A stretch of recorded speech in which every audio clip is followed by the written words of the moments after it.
The following video contains footage of a severe injury. Viewer discretion is advised.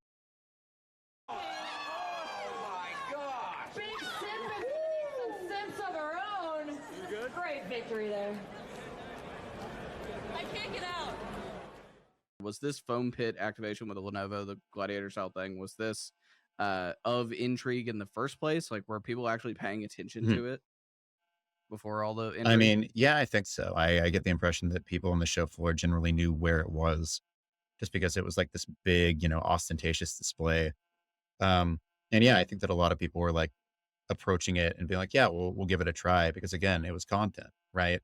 If you are like streaming around TwitchCon, walking around with like a camera, doing an IRL stream, and you see something like that, you're like, yeah, that will be great for viewership. It'll be exciting and weird and, potentially funny. I think that's why a lot of people like jumped into it and stuff and injured themselves because like you have something like that and you could just play by its rules or you could do a big jump. Like, whoa, that was crazy. But I mean, it was, obviously nowhere near the interest level it ultimately attained. I think it gained hilariously. I think it got way more attention after it shut down because when I was like down there asking questions of the people there and, checking it out, like so many groups of people came up to like put their hand in the pit to see how deep it was and to like feel the foam and stuff. Like entire crowds of people just come up, do that, leave. What just to be clear, was Twitch involved in that activation in any capacity?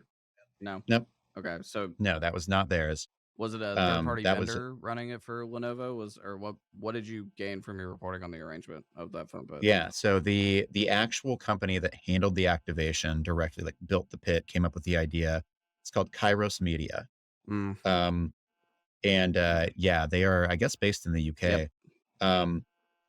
Yeah, I've reached out to them directly, both in terms of I reached out to the company and also the person that I've learned is like responsible for coming up with the idea, and heard nothing back from them. I think they're probably pretty tamped down right now because they are justifiably afraid of being sued.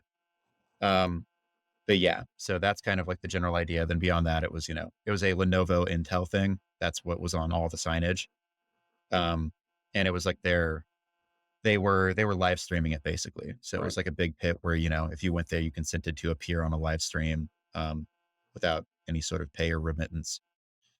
And yeah, that's basically it. The video was pretty well publicized of Adriana taking sort of the butt dive in and being in excruciating pain and trying to like crawl out of it while commentators were like, oh, she's okay. She wasn't. But what was the, I mean, were you around when that specific moment happened, like on the floor, or is it something you started like? No, I was not there. Got it. Yeah, no, I was not there for the moment. What in the fallout, because it remained open even after that happened, right? The pit remained open for a certain period of time. It didn't get immediately shut down. Yeah, I believe that she fell on Saturday, and then it was open until noon on Sunday. Wow.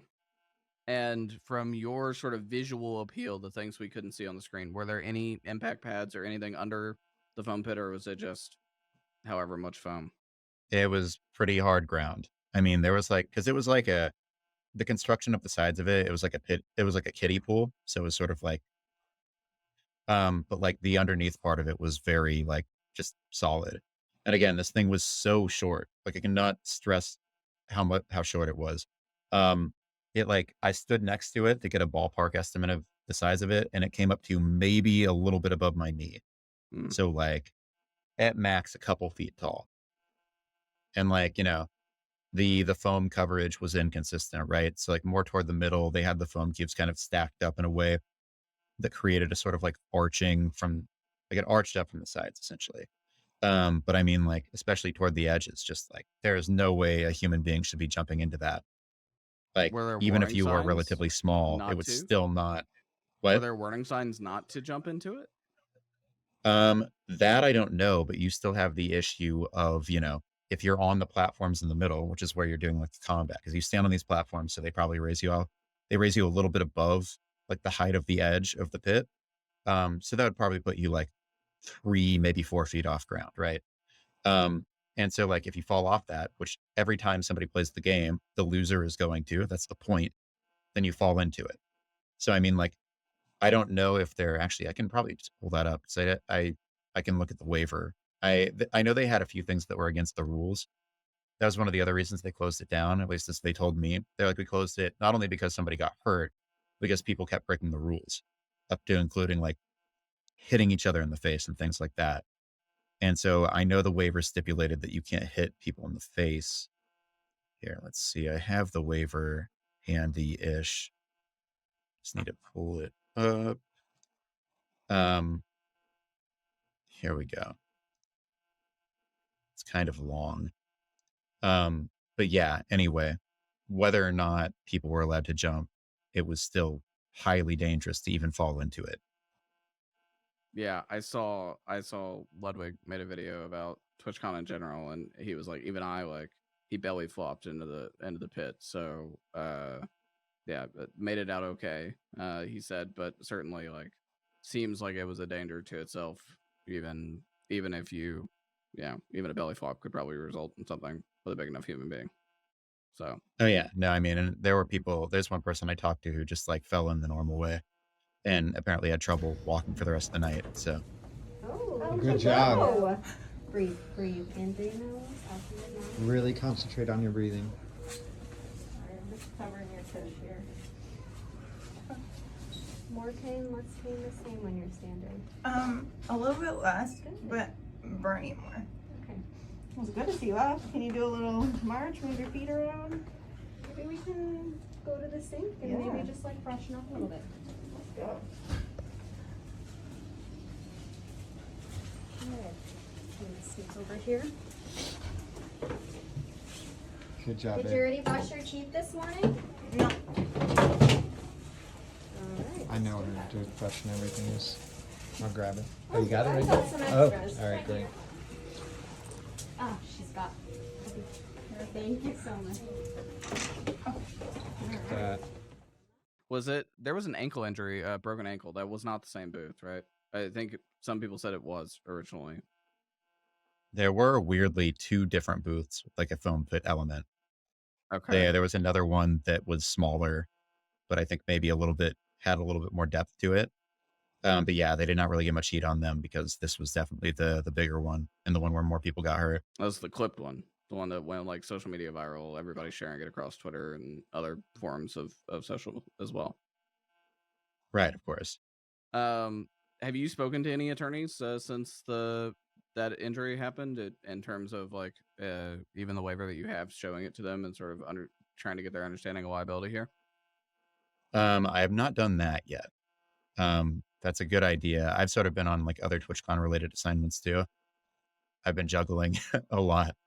But yeah, I mean, like my plan is to sort of jump back onto this story in the near future because I think there is a solid chance that, especially once Adriana like kind of is no longer in pain and as part of her recovery, that they will probably decide to press charges in some capacity or do something on the legal end.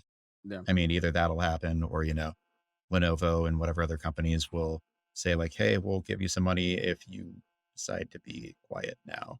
Yeah. But yeah, I mean, in either case, that's worth pursuing further. The impression I've gotten though from people talking about it online is that, a waiver only goes so far. And if you are being negligent, then a waiver is not good enough.